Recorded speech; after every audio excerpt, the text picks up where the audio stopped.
Shpesh herë vëmë re edhe zgjedhjen e kremrave nga interneti.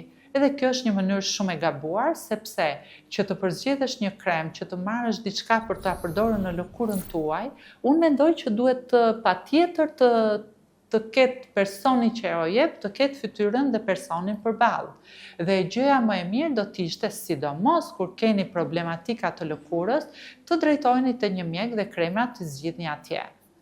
Këto janë disa nga gjëra që hasim për ditë.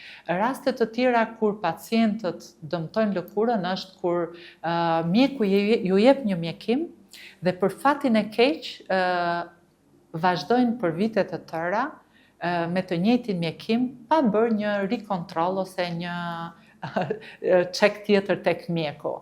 Përdorimi për shembull i kortizonikëve, i kremave me kortizon që ne dermatologët i japim në shumë patologjitë tonat, rekomandohet të përdoren për një periudhë të shkurtër. Por meqense sëmundjet janë përsëritëse, pra ripërsëriten, ndodh që pacientët i përdorin për kohë më të gjatë. Dhe neve shikojmë që këta pacientë mund të kenë problematika të ndryshme në lëkurë dhe një ndër to është zgjerimi i kapilarëve të fytyrës në zonat ku është përdorur.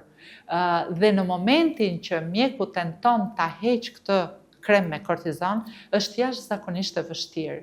Duhet një bashkëpunim ose bashkëveprim shumë i madh mes mjekut dhe pacientit, sepse lëkura tashmë nuk jeton dot pa kortizonin, ndërkohë që është krijuar atrofi, dalja ende të gjakut dhe shkon deri në një lloj eriteme që duket sikur ke vënë i lyer me bojë të kuqe.